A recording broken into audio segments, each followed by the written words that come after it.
Assalamualaikum warahmatullahi wabarakatuh. Bismillahirrahmanirrahim. Alhamdulillahi rabbil alamin. Wabihi nasta'inu ala umurid dunya waddin. Kepada Allah kita meminta pertolongan untuk urusan dunia dan urusan agama. Wassalatu wassalamu ala asyrafil anbiya'i wal mursalin Sayyidina Muhammadin wa ala alihi wa sahbihi ajma'in. Wala hawla wala quwata illa billahil aliyyil azim. Tidak ada daya dan kekuatan kecuali dari Allah Al-Ali, zat yang maha tinggi, Al-Azim, zat yang maha agung. Allahumma inna nas'aluka al-huda wat-tuqa wal-afafa wal-ghina, amin ya rabbal alamin.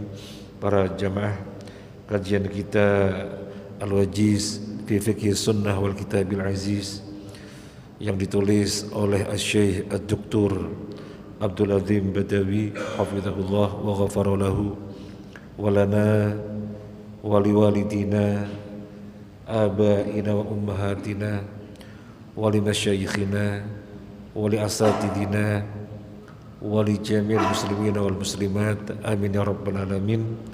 Malam hari ini kita memasuki bab baru, yaitu kitabuz zakah, kitab tentang zakat. Yang lalu sudah kita menyelesaikan bab puasa dan i'tikaf. Malam ini kita memulai bab zakat. Manzilatuha fiddin, kedudukan zakat di dalam agama. Az-zakatu ruknun min arkanil Islam. Zakat itu rukun dari rukun-rukun Islam. Wa faridatun min faraidhihi, dan perkara yang diwajibkan dari antara kewajiban-kewajiban yang lainnya. Ali bin Umar qala, dari Ibnu Umar radhiyallahu anhu, dia mengatakan, qala Rasulullah sallallahu alaihi wasallam, Rasulullah sallallahu alaihi wasallam bersabda, buniyal Islamu ala khamsin, syahadati alla ilaha illallah wa anna Muhammadar Rasulullah wa iqamis salah wa ita'iz zakah wa hajjil baiti wa siyami Ramadan. Islam dibangun di atas 5 rukun. Dia dibangun di atas 5 pilar. Yang pertama syahadat la ilaha illallah Muhammadur Rasulullah. Yang kedua mendirikan salat. Yang ketiga menunaikan zakat. Yang keempat haji ke Baitullah. Dan yang kelima puasa Ramadan. Jadi 5 pilar inilah yang menopang tegaknya Islam. Artinya keislaman kita tidak mungkin benar kalau kita tidak memahami 5 perkara ini dan menunaikannya. Harus memahaminya dan menunaikannya dan memandangnya sebagai perkara yang wajib. Yang pertama syahadat, persaksian. Persaksian terhadap 2 perkara. Yang pertama la ilaha illallah, tidak ada Tuhan yang berhak disembah kecuali Allah. Kita enggak boleh sekedar mengucapkannya saja, tetapi memahaminya. Karena Allah perintahkan fa'lam annahu la ilaha illallah. Fa'lam, ilmuilah oleh kalian, annahu, bahwasanya Allah itu la ilaha illallah. Jadi kita disuruh mengilmui. Dia bukan sekedar ungkapan tanpa konsekuensi-konsekuensi. Dia adalah kalimat yang mengandung konsekuensi-konsekuensi yang kita harus menerapkannya dalam kehidupan setiap saat, setiap detik hingga mati. Jangan sampai kita tidak paham la ilaha illallah, akhirnya seperti beo. Ini penting sekali untuk diilmui. Kemudian Persaksian yang kedua, Muhammadur Rasulullah. Muhammad itu utusannya Allah. Kalau kita sudah berikrar Muhammad itu utusannya Allah, maka di dalam kita menjalankan peribadahan penghambaan kepada Allah saja harus dengan perkara-perkara yang telah Nabi tuntunkan, yang telah Nabi ajarkan. Di luar itu no. Kalau kita melakukan peribadahan penghambaan kepada Allah, di mana kita telah berikrar Allah satu-satunya Tuhan yang diibadahi, tetapi bentuk peribadahan penghambaannya di luar yang Nabi ajarkan, maka belum benar persaksian Muhammadur Rasulullahnya. Jadi dua-duanya harus benar. La ilaha illallah Muhammadur Rasulullah. Secara khusus ini dibahas di materi akidah. Apa rukunnya la ilaha illallah, apa syaratnya la ilaha illallah harus diketahui. Muhammadur Rasulullah rukunnya apa harus dipahami. Nah, kemudian rukun yang kedua adalah mendirikan sholat. Mendirikan sholat. Sholat adalah ibadah yang para sahabat mengatakan radhiyallahu anhum ajmain, kami tidak mengetahui ada ibadah yang ketika ditinggalkan langsung orangnya dihukumi kafir kecuali sholat. Sehingga Syekh Utsaimin mengatakan asal sudah tidak sholat kafir. Meskipun Syekh Al-Albani merinci meninggalkan sholatnya kenapa? Kalau mengabaikan kafir, tapi kalau tidak mengabaikan suatu ketika malas belum kafir. Terlepas dari perbedaan pendapat ini, intinya adalah bahwasanya sholat adalah bentuk peribadahan yang para sahabat mengatakan kami tidak mengetahui ibadah yang kalau ditinggalkan maka orangnya langsung dinyatakan kafir kecuali sholat. Dan sholat adalah ibadah yang tidak mengenal uzur, nggak sehat, nggak sakit, nggak safar, nggak mungkin, bisa berdiri atau nggak ada uzur. Itu ibadah sholat. Kemudian yang berikutnya ita zakah, menunaikan zakat. Menunaikan zakat yang akan kita bahas di dalam bab ini. Jangan sampai tidak paham tentang zakat, nanti hartanya menyiksa dirinya sendiri. Kemudian wahajjil baiti, berhaji ke Baitullah. Dan yang terakhir puasa Ramadan. Ini 5 perkara yang merupakan pilar sehingga keislaman seseorang dinyatakan benar. Gak boleh dikurang-kurangi. 5 ini wajib adanya. Kemudian para jamaah, mungkin ada yang bertanya-tanya, urutannya kok yang pertama syahadat, yang kedua sholat, ketiga zakat, keempat haji, kelima puasa Ramadan. Padahal mungkin begitu ya. Padahal yang kita tahu yang pertama syahadat, yang kedua sholat, yang ketiga puasa, yang keempat zakat, yang kelima haji. Tapi kok ini haji yang keempat, puasa yang kelima. Ini hadisnya benar apa tidak? Hadisnya benar. Loh kalau benar keurutannya salah.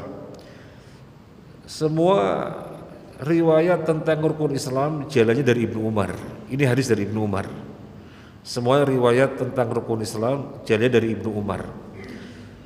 Ada satu riwayat yang Ibnu Umar mendengarkan seseorang menyebutkan rukun Islam 1, 2, 3, 4, 5 dan dia menyebutkannya tidak urut, maka Ibnu Umar meluruskan yang urut begini: syahadat, salat, puasa, zakat, haji, ini yang urut.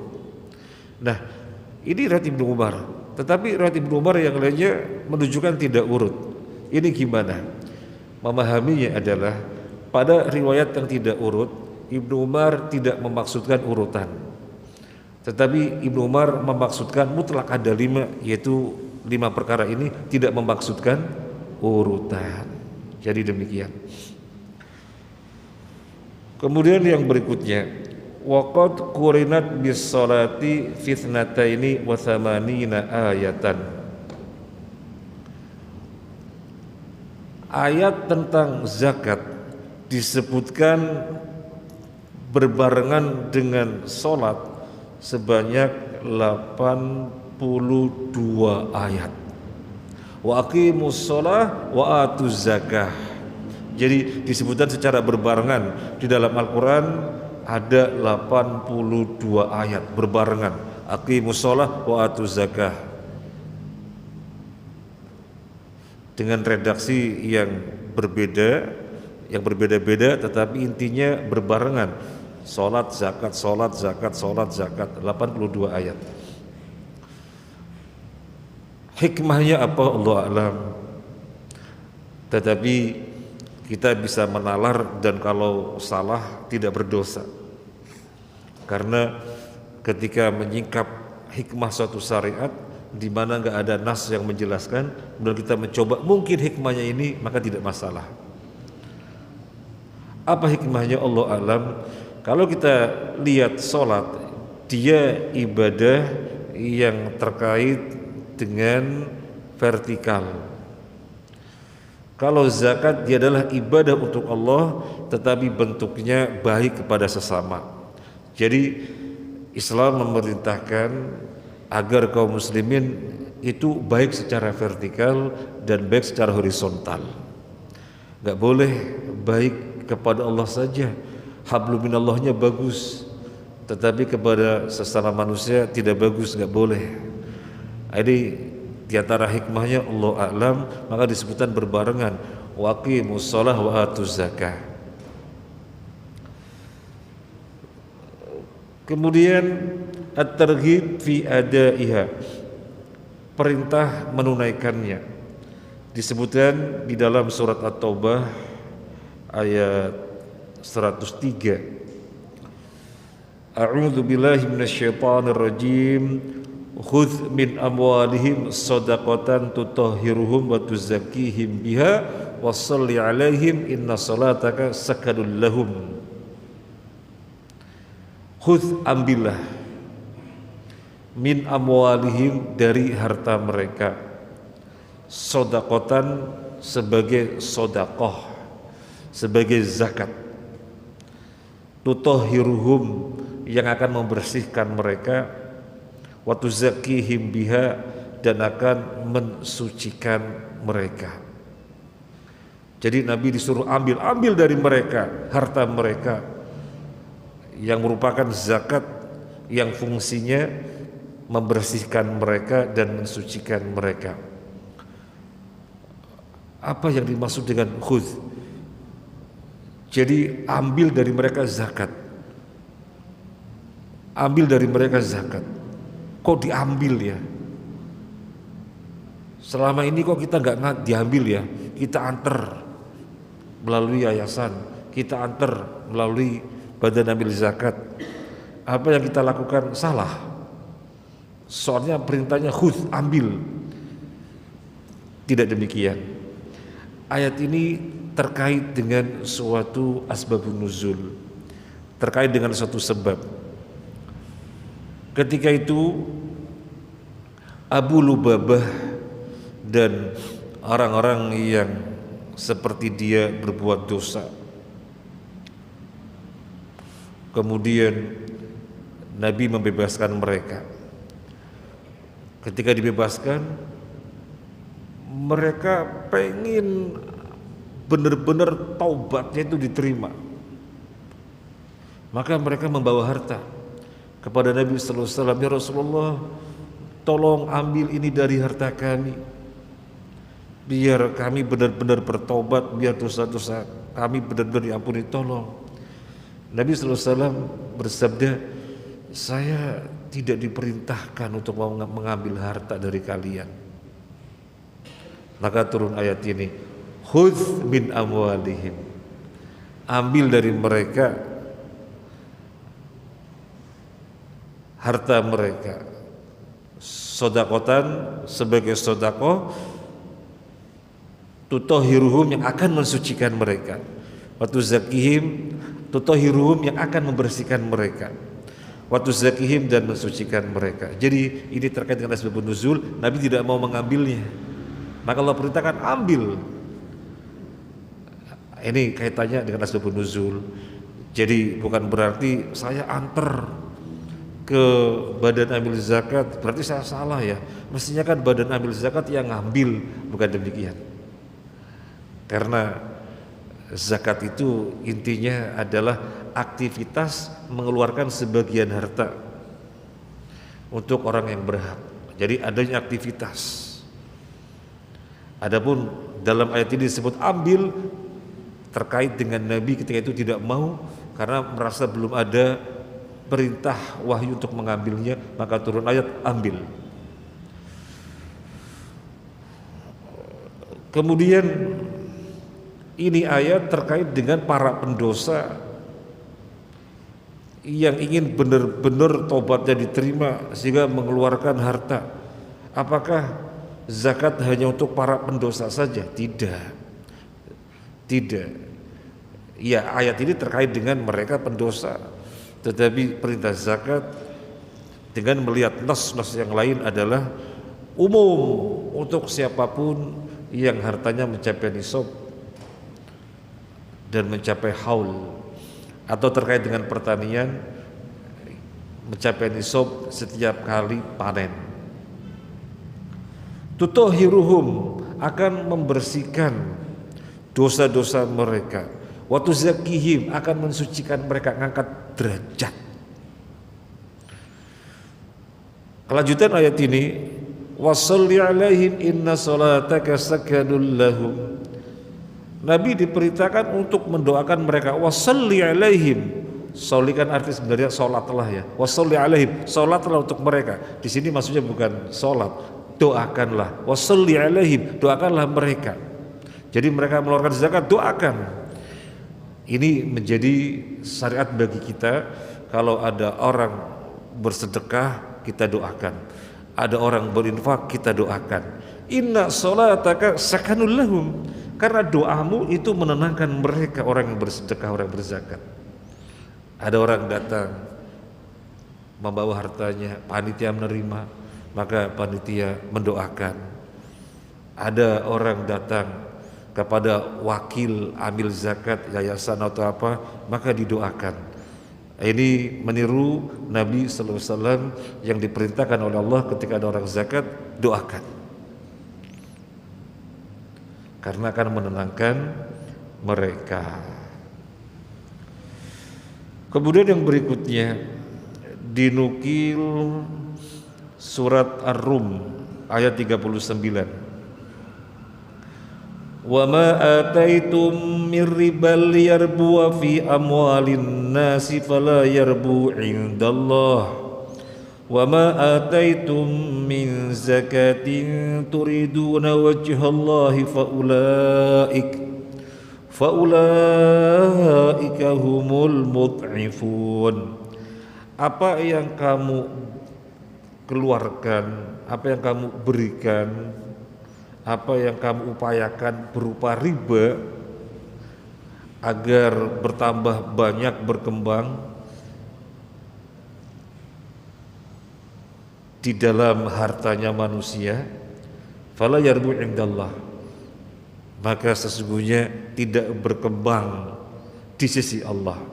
Wa ma ataitum min zakatin, adapun yang kamu upayakan, kamu keluarkan berupa zakat, turiduna wajhallah, di mana kalian menghendaki wajahnya Allah, faulaika humul mud'ifun, maka mereka itulah yang hartanya dilipat gandakan.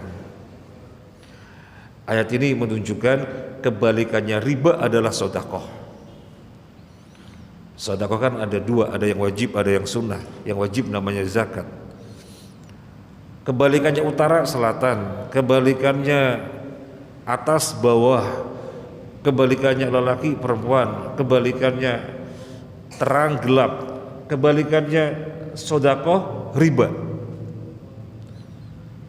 kebalikannya sedekah riba. Allah berfirman, yang kamu upayakan berupa riba biar hartanya berkembang bertambah dari hartanya manusia, di sisi Allah sesungguhnya tidak berkembang. Tetapi zakat yang kamu upayakan, itulah yang Allah lipat gandakan. Barangkali secara kasat mata dan secara matematika manusia, orang sodakoh, infak, zakat kan jadi berkurang. Iya, jadi berkurang dalam matematika kita. Sementara orang riba awalnya berapa, bertambah berapa persen. Ngutangin 2 juta, angsur mereka 10 kali menjadi 2.600.000, untung 600 kan bertambah. Atau didepositokan, nanti setiap 3 bulan panen, 6 bulan panen, atau sesuai dengan perjanjiannya sekian persen, kan jelas bertambah. Iya, di dalam matematika manusia bertambah, tapi tidak demikian di sisi Allah. Yang dalam kasat mata, yang dalam matematika berkurang karena dikeluarkan sebagai zakat, sebagai infak, di sisi Allah justru dilipat gandakan. Sebaliknya yang di dalam kasat mata, di dalam matematika manusia bertambah dengan riba, justru di sisi Allah itu dihanguskan. Allah berfirman, yamhaqullahu riba wa yurbis shadaqat. Yamhaqullahu riba, Allah menghanguskan riba, menghanguskan keberkahan riba, nggak ada keberkahannya, sehingga pasti menjadi masalah. Wa yurbis shadaqat, Allah menumbuh kembangkan sedekah. Wong nyatanya berkurang kok, menumbuh kembangkan keberkahan sedekah. Iya, harta yang dikeluarkan berkurang, tetapi Allah memiliki cara sendiri berkembangnya. Kalau di akhirat sudah pasti, karena akhirat adalah darul jaza, akhirat adalah negeri balasan, itu pasti. Tapi di dunianya ketika Allah menghendaki tidak ada yang susah. Ini harta ini berkurang, tapi Allah kembangkan perusahaannya sehingga maju. Ini harta yang dikeluarkan menjadi berkurang, tetapi kemudian Allah mudahkan bisnisnya.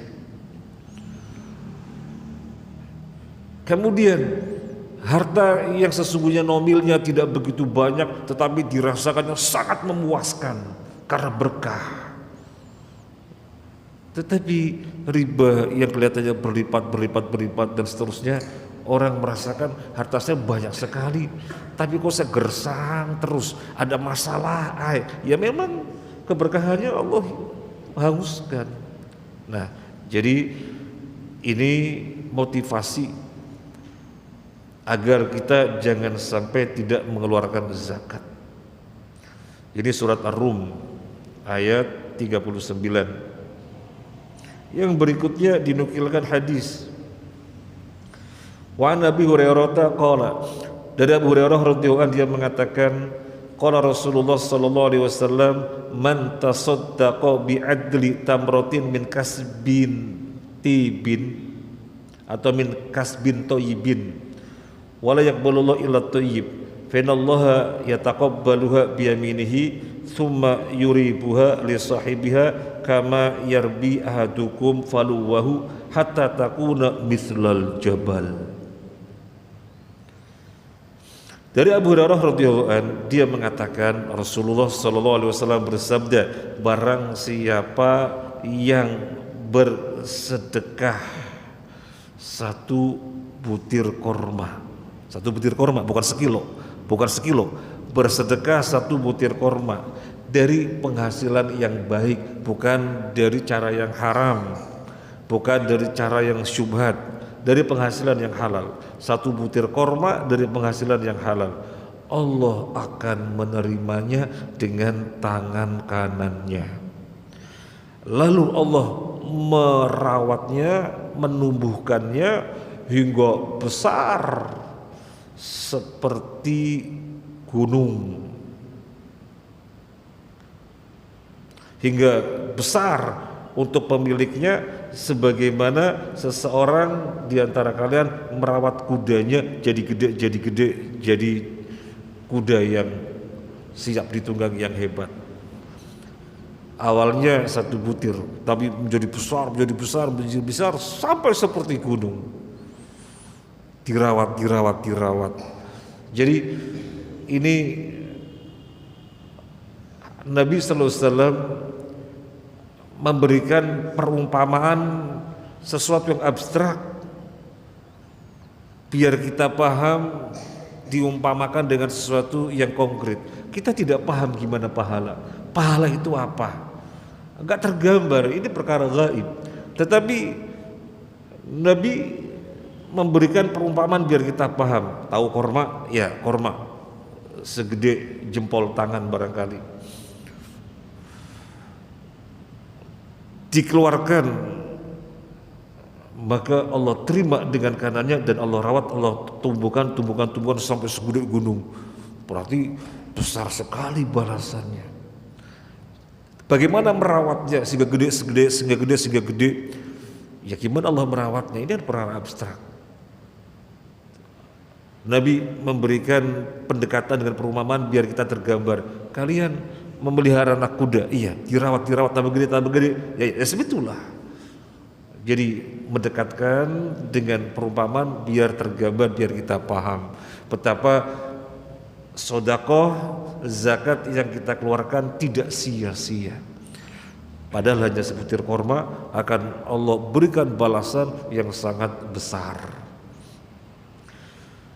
Para jamaah rahimakumullah, mungkin di antara Bapak Ibu pernah ada yang Ramadan di Masjidil Haram atau di Masjid Nabawi. Kalau menjelang maghrib kan mereka pada buka lapak jualan apa? Enggak, bukan buka lapak jualan, buka lapak rebutan orang untuk singgah di lapaknya biar buka dari makanannya. Perkataan yang barangkali sering didengar, yang ini luar biasa sekali. Itu perkataannya anak-anak. Karena biasanya yang buka lapak orang tuanya itu mengerahkan pasukan dari anak-anaknya. Sambut di pintu, sambut di pagar, ditarik biar kemari, digiring biar kemari. Sampai kadang-kadang mereka ribut karena merasa sudah ditarik kemari kok perginya ke lapak orang lain begitu. Kadang-kadang ribut begitu ya.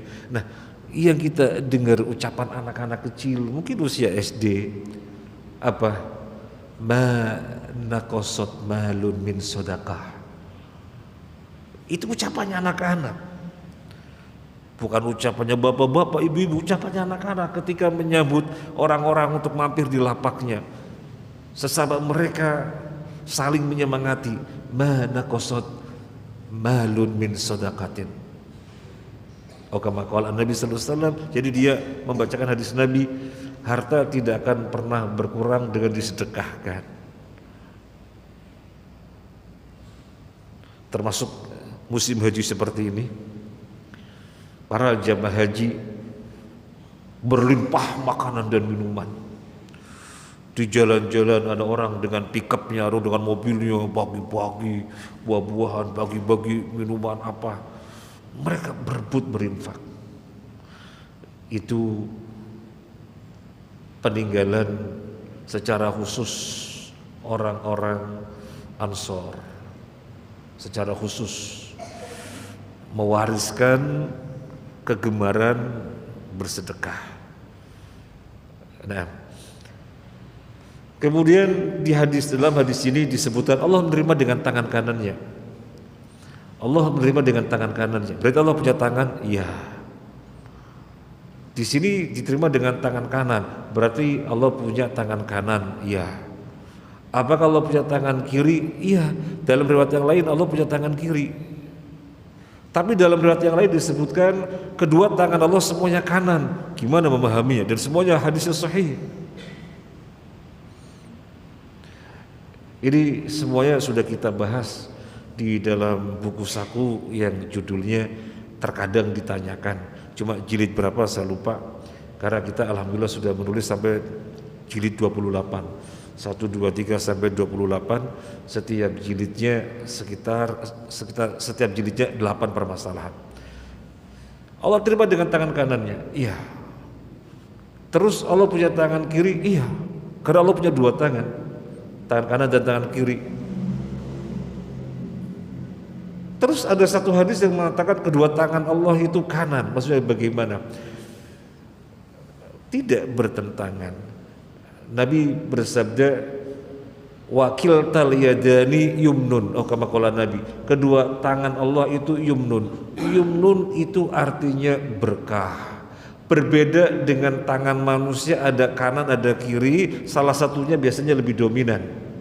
Yang kanan lebih dominan daripada yang kiri.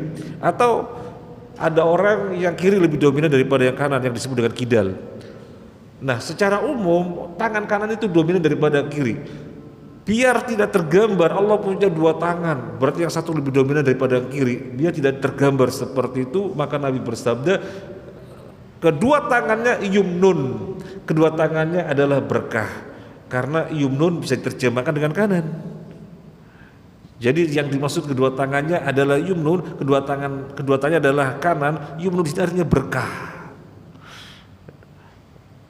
Jadi kedua tangannya nggak ada bedanya, yang satu atas yang lainnya nggak ada bedanya. Keduanya berkah. Kiltahuma yumnun, atau kama qala Nabi sallallahu alaihi wasallam. Terus bagaimana tangannya? Ya, jawabannya laisa kamitslihi syai'un. Allah tidak pernah sama dengan satu apapun. Allah menyatakan dirinya punya tangan, diimani Allah menyatakan diri punya tangan. Yang mengatakan Allah punya tangan siapa? Allah sendiri. Sudah, kita mengatakan sebagaimana yang Allah firmankan. Yang menetapkan Allah punya tangan siapa? Allah sendiri menetapkan dirinya punya 2 tangan. Maka kita tetapkan sebagaimana Allah menetapkan untuk dirinya. Adapun bagaimana, Allah sudah mengatakan laisa kamitslihi syai'un, tidak ada sesuatu pun yang sama dengan Allah. Ini dibahas panjang di dalam bab akidah dan jangan sampai kita tidak mempelajarinya. Karena kalau sampai salah terkena ancaman di dalam Al-Qur'an, walillahil asmaul husna fad'uhu biha wa darul ladzina yulhiduna fi asma'i sayujzauna ma kanu ya'malun. Allah punya al-asmaul husna. Allah punya nama-nama yang baik dan setiap nama mengandung makna yang otomatis sebagai sifatnya. Artinya ada nama dan ada sifat. Panggil Allah dengan nama-nama tersebut, yang berarti harus memahami sekaligus dengan sifat. Apa kata Allah yang berikutnya? Wadharu, tinggalkanlah oleh kalian alladzina yulhiduna fi asma'ihi, orang yang menyimpang di dalam namanya, termasuk menyimpang dalam sifatnya. Sayujzauna ma kanu ya'malun, kelak mereka akan diberi balasan adab gara-gara menyimpang di dalam pemahaman nama dan sifatnya. Harus dipelajari baik-baik. Dan tidak ada pemahaman yang kita ambil kecuali pemahaman yang bersambung sampai kepada sahabat tentang sifat Allah dengan redaksi yang berbeda-beda. Intinya mereka mengatakan amirruha kama ja'at, biarkan tentang sifat-sifat Allah sebagaimana nasnya. Tangan ya tangan, wajah ya wajah, turun ya turun. Jadi sebagaimana nasnya. Allah tertawa ya tertawa, Allah marah ya marah, Allah cinta ya kita katakan cinta. Allah punya kaki, kita katakan punya kaki, sesuai dengan nasnya. Adapun bagaimananya, laisa kamitslihi syai'un. Allah tidak seperti apapun. Nah, ada sebagian kaum muslimin maunya baik, tetapi justru terjumus ke dalam kesalahan. Maunya baik bagaimana? Mereka tidak mau menyamakan Allah dengan makhluknya. Bagus, karena memang tidak boleh. Tetapi justru terjerumus menyamakan atau menyerupakan Allah dengan makhluknya. Ketika Allah berfirman Ar-Rahmanu 'alal 'arsy istawa dalam surat Thaha, Allah Ar-Rahman istiwa di atas aras. Apa istiwa? Istiwa itu bahasa Arab. Istiwa itu bahasa Arab. Dan Al-Quran itu dengan bahasa Arab. Dan Al-Quran itu dengan bahasa Arab. Inna anzalnahu Qur'anan Arabiyya. Nah, istiwa bahasa Arab, pahami dengan bahasa Arab. Istiwa itu orang Arab paham. Apa istiwa? Apa istiwa? Ala wartafa'a. Artinya tinggi di atas. Jadi Allah tinggi di atas arsy. Iya, ya itulah artinya. Kata mereka, kok dikatakan tinggi di atas arsy? Berarti kan Allah punya tempat. Masa sih kita mengatakan Allah punya tempat? Jadinya kita menyamakan Allah dengan makhluk. Maunya mereka bagus, tidak mau menyamakan Allah dengan makhluknya, sehingga tidak mau mengatakan istiwa artinya tinggi di atas. Gak mau, harus ditakwil. Mereka mentakwil istiwa artinya berkuasa. Allah berkuasa di atas arsy, bukan Allah tinggi di atas arsy. Soalnya kalau dikatakan Allah di atas arsy berarti Allah butuh tempat. Nah, justru mereka terjerumus menyamakan Allah dengan makhluknya. Ketika mereka mengatakan berarti Allah butuh tempat, berarti mereka telah menyamakan Allah dengan makhluknya. Maka ikuti para sahabat yang diriwayatkan oleh ulama yang berikutnya, termasuk ulama 4 madhab, ketika berbicara tentang sifat Allah, amiruha kama ja'at. Biarkanlah sifat Allah dipahami sesuai dengan nasnya, sesuai dengan teksnya. Masya Allah, ini jangan sampai ada yang salah memahami. Soalnya mohon maaf, secara umum di banyak sekolah mengajari sifat Allah itu sebagian harus ditakwil. Siapa yang mewajibkan sebagian harus ditakwil? Tidak pernah ada ajaran demikian dari Nabi dan dari sahabat yang merupakan sumber rujukan di dalam memahami agama. Gak pernah. Yang melakukan demikian orang yang belakangan setelah zaman 4 madhab, setelah zaman Imam Hanafi, Maliki, Syafi'i, Hambali, zaman setelah itu. Dan yang merumuskan sendiri sudah bertobat. Yang merumuskan sudah bertobat. Nanti menjadi melebar. Intinya kita kembali kepada pembahasan. Allah punya tangan kanan. Sedekah zakat kita diterima oleh Allah dengan tangan kanan dan dikembangkan, gak ada ruginya. Para jamaah yang menerima Allah, mau lihat realita, coba dilakukan penelitian, silakan saja. Ada nggak orang ahli sedekah zakat semestinya setiap kali waktunya datang kemudian menjadi miskin, bangkrut perusahaannya, ada apa enggak? Enggak ada. Justru yang ada sebaliknya, orang yang ahli sedekah, orang yang menunaikan zakat, Allah kembangkan sedemikian rupa. Tapi orang yang tidak mau infak, pelit, medit, bakhil, mengkirit, justru itu yang dihanguskan keberkahannya, sehingga bangkrut atau tidak bangkrut tapi banyak masalah dan seterusnya. Karena Allah sudah menyatakan yamhaqullahu riba wa yurbis shadaqat. Allah menghanguskan keberkahan riba dan Allah menumbuhkan sedekah. Jadi sedekah Allah tumbuhkan, Allah kembangkan keberkahannya. Dan setiap pagi para jamaah, tidaklah pagi di mana matahari terbit, berarti kan setiap hari. Tidaklah pagi di mana matahari terbit, melainkan ada 2 malaikat yang turun. Satu malaikat berdoa, Allahumma munfiqan khalafan. Ya Allah, orang yang bersedekah berilah gantinya. Malaikat yang satunya lagi berdoa, Allahumma mumsikan talafan. Ya Allah, orang yang bakhil, yang menahan hartanya, berilah dia kehancuran. Kita tinggal milih didoakan oleh malaikat yang mendoakan ganti atau didoakan malaikat yang mendoakan kehancuran.